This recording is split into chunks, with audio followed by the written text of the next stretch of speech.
है। टिलबर्ग ने खुद को नहीं बचाया बल्कि धीरे से हाथ उठाया और एरिक को अपना खंजर दिया। इसे लो, उसने कहा।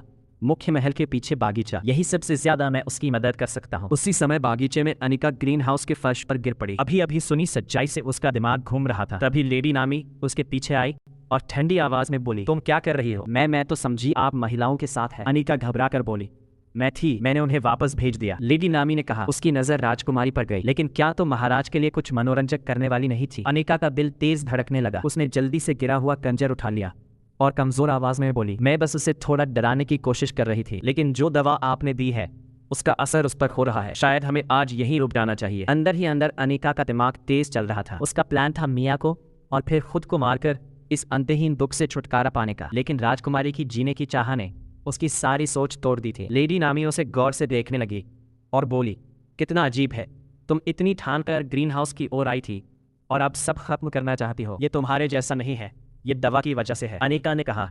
उसे पहले पक्षियों को देखकर भी दौरे पड़ते थे। अगर महाराज नाराज हुए तो जिम्मेदारी आपकी होगी। लेडी नामी ने पक्षियों के दाने की थैली उठाई और उसकी ओर फेंक दी। तो फिर ऐसा करो, इन्हें बिखेर दो। अगर वो रिएक्ट नहीं करती तो जबरदस्ती निकलवा लेंगे। ऊपर बादल गरजे। मियाँ की सांसें बिगड़ने लगी। उसकी माँ की आवाज यादों में गूंजी, मियाँ, गरज का मतलब देवी दुष्टों को सजा देने आ रही है। डरी हुई मियाँ अनिका की तरफ झपटी और उसे कसकर पकड़ लिया। अब भी नशे में उसे एरिक ही दिखाई दे रहा था। लेडी नामी की आंखें सिकुड़ गईं। सोचने पर याद आया, आने से पहले मैंने कुछ अजीब सुना था। कहीं ऐसा तो नहीं? उसकी नजर तेज हो गई। कि तुम ठीक से बोलती हो। अनिका जम गई। उसका डर बढ़ गया। लेडी नामी को शक हो गया था कि राजकुमारी होश में है। नशे में तापती मियाँ ने जैसे कुछ कहना चाहा। अनिका का दिल उछल गया। अगर वो अब बोली तो सब खुल जाएगा। एक ही पल में अनिका ने दाने उठाए और जमीन पर बिखेर दिए। हर तरफ से पक्षी उड़ाए। लेडी नामी मुस्कुराई और मियाँ के बाल पकड़कर उसे झुंड में ढकेल दिया। मियाँ डर से चीख पड़ी। चारों तरफ पक्षी। अनिका की आंखें डर से फैल गईं। वो ऐसा नहीं चाहती थी, लेकिन उसके पास कोई और रास्ता नहीं था। अभी दर्द बेहतर था बजाय सच्चाई के सामने आने के। तभी उस अफरा तफरी को चीरता हुआ एक साया आया। एरिक। उसने मियाँ को बाहों में भर लिया और खंजर से हर खतरे को काट दिया। पंख, पंजे, साए, खून जमीन पर फैल गया। मरे हुए पक्षी चारों ओर गिर पड़े। लेडी नामी घबराकर आगे बढ़ी। लॉर्ड क्लैडिन, आप क्या कर रहे हैं? लेकिन अगले ही पल खंजर उसकी गर्दन पर था। एरिक की आवाज गुस्से से गूंज उठी, अभी बताओ। उसकी नजर ठंडी आग से भरी हुई थी। अगर जवाब नहीं मिला तो मैं तुम्हें यही काट डालूंगा। लेडी नामी कांपने लगी। तभी बागीचे में कदमों की आवाज आई। उसका चेहरा राहत से ढीला पड़ गया। उसका रक्षक आ चुका था, राजा परमेन। यहाँ क्या हो रहा है? उसने नकली गुस्से से कहा। मैं देखने आया था कि महिलाओं का लंचन कैसा चल रहा है। और ये सब क्या है? और लॉर्ड क्लैडिन यहाँ क्यों है? फिर वो हंसा।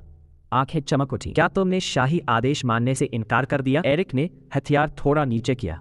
सीढ़ी पर खड़ा था। मियाँ उसकी बाहों में कांप रही थी। अंदर ही अंदर बरमेन हंसा। तो आखिरकार घमंडी युवा मास्टर झुक ही गया। एरिक की शांत मुद्रा उसे हमेशा चुभती थी, लेकिन राजा जानता था एरिक बस उसके शतरंज का एक मोहरा है। उसकी मुस्कान चौड़ी हुई। अगर एरिक अपने खिलौने से प्यार करता है तो उससे गुस्सा दिखाने दो, गलती करने दो। यही क्लैडिन घराने को गिराने का मौका होगा। आओ, मुझे मारो, झुको, गिड़गिड़ाओ, कुछ भी अपमानजनक करो। एरिक आगे बढ़ा, मियाँ को संभाले हुए। बरमेन उत्सुकता से झुका, लेकिन एरिक ने बस सिर झुकाया और शांत आवाज में बोला, महाराज, शायद आप गलत समझे। मैं कभी शाही आदेश के खिलाफ नहीं जाऊंगा, सपने में भी नहीं। बरमेन मुस्कराया, लेकिन एरिक आगे बोला, मैं सिर्फ अपनी पत्नी की हालत देखने आया था और ये दृश्य देखा। लेडी मलिका ने मुझे बताया था कि मेरी पत्नी को पक्षियों से डर लगता है, लेकिन फिर भी उसे इसी बागीचे में लाया गया। और इतना ही नहीं, उसे कोई सुरक्षा भी नहीं दी गई, जिससे मेरी पत्नी को गंभीर चोट लग सकती थी। उसने रुककर कहा, जब उन्हें उसकी हालत पता थी तो ये जानबूझकर किया गया लगता है। बरमेन की आंखें सांकड़ी हो गई। और इसके अलावा, एरिक ने शांत स्वर में आगे कहा, हालांकि मेरी पत्नी आज सुबह बिल्कुल ठीक थी, लेकिन अचानक उसकी तबीयत बिगड़ गई। इसलिए मैं क्लैटिक घराने को इस मामले की जांच की अनुमति देने का अनुरोध करता हूँ। यह एक साफ और सटीक चाल थी, ऐसी चाल जिसकी उम्मीद राजा को नहीं थी। लेडी नामियर की आंखें गुस्से और अविश्वास से फैल गईं, जबकि ये सब खुद राजा के आदेश पर हुआ था। तुम खुद इसकी जांच करना चाहते हो? बरमेल ने खतरनाक शांति के साथ पूछा। एरिक ने तुरंत जवाब दिया, मेरी पत्नी सबसे पहले शाही परिवार की सदस्य है। उससे पहुंचा कोई भी नुकसान आपकी महिमा के सम्मान पर सीधा आघात है।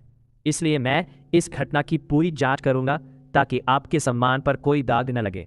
यह एक परफेक्ट तर्क था जिसे राजा बिना अयोग्य दिखे ठुकरा नहीं सकता था। बर्मेल ने आसमान की ओर देखा। जबड़ा कस गया। यह मज़ेदार नहीं था। कुछ भी उसके मन मुताबिक नहीं हुआ। एरिक उसके जाल में फंसने की जगह राजा को ही कोने में ढकेल चुका था। आखिरकार दांत पीसते हुए बर्मेल बोला, तुम सही हो। उसने तलवार खींची और भारी आवाज के साथ जमीन पर गिरा दी। आवाज से लेडी नामी कांप गई। यह अस्वीकार्य है, बर्मेल ने धीरे से कहा, कि कोई साधारण महिला शाही गरिमा को ठेस पहुंचाए। लेडी नामी पीली पड़ गई। नहीं नहीं, ये प्लान नहीं था। वो पीछे हटने लगी।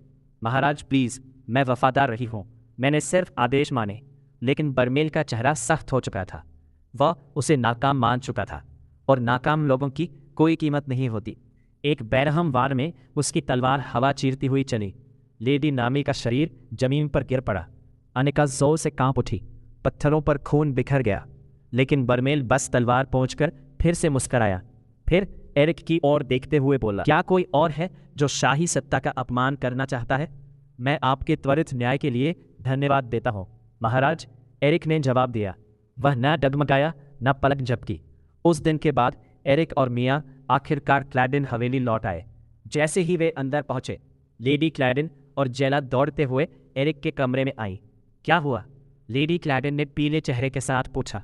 जेला दौड़ से मियाँ के पास सा भी। जेला सीधे मियाँ के पास गई जो बेहोश बिस्तर पर पड़ी थी। वो अचानक बीमार कैसे हो गई? लेडी क्लैडिन ने बेचैनी से पूछा। कहीं उस खटिया राजा ने उसके साथ कुछ तो नहीं किया? एरिक ने मुट्ठियां भींच ली। उसका चेहरा संयम से सख्त था। हम ये बाद में बात करेंगे, उसने धीमे कहा।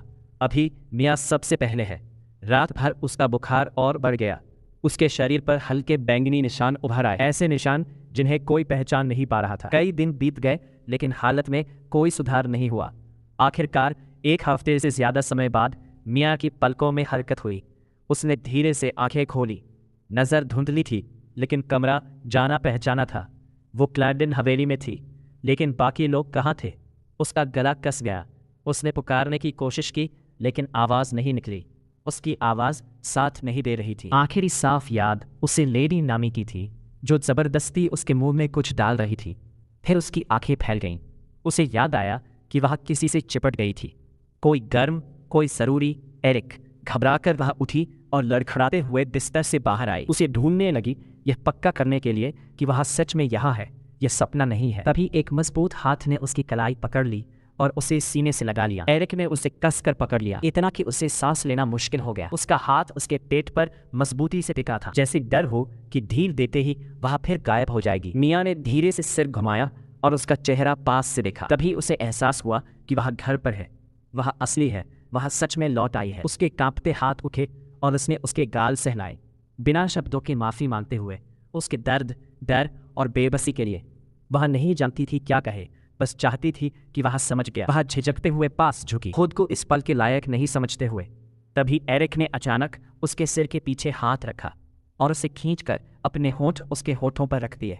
उस पल मियाँ समझ गई, वह बस इसके साथ रहना चाहती थी। बाद में एरिक बिस्तर पर बैठा था और मियाँ उसकी गोद में थी।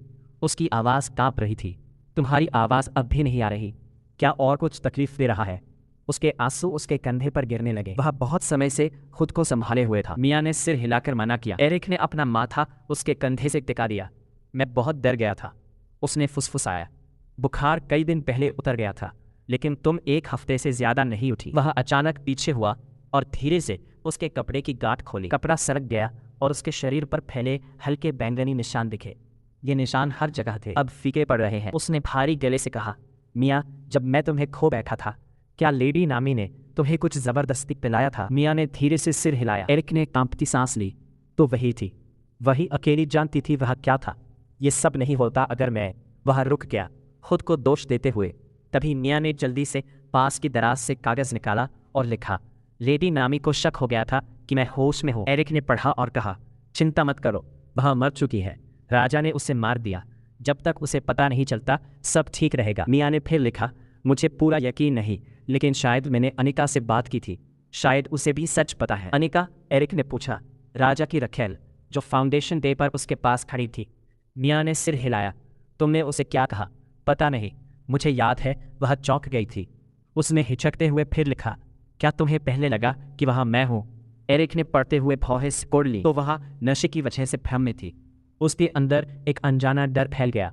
वह जहर आखिर क्या था, और वह वहाँ नहीं था उसे बचाने के लिए। मिया ने कांपते हाथों से फिर लिखा, एरिक, अगर मुझसे गलती हो गई तो, अगर बर्मेल को मेरे बारे में पता चल गया तो, अगर मेरी वजह से क्लैडिन घराना खतरे में पड़ गया तो। उसके आंसू बहने लगे। एरिक ने तुरंत उसे अपने पास खींच लिया। चिंता मत करो मिया, भले ही वह राजा को बताए, वह कुछ नहीं कर पाएगा, क्योंकि इसका मतलब होगा कि उसकी रखेल नामी की साथी थी। वह उसे शांत करने की कोशिश कर रहा था, लेकिन उसके आंसू नहीं रुके। एरिक ने उसे कसकर पकड़ लिया। यह मेरी गलती है, उसने फुसफुसाया। यह सब इसलिए हुआ क्योंकि मैं नाकाम रहा। फिर धीमी लेकिन मजबूत आवाज में उसने कसम खाई, क्लैडिना के नाम पर मैं तुम्हें हर हाल में बचाऊंगा। तो अभी के लिए इस पार्ट का एंड यहीं पर करते हैं, और अगर आप वीडियो को यहाँ तक देख रहे हो तो लाइक करना मत भूलना यार, और आगे एपिसोड देखने के लिए सब्सक्राइब।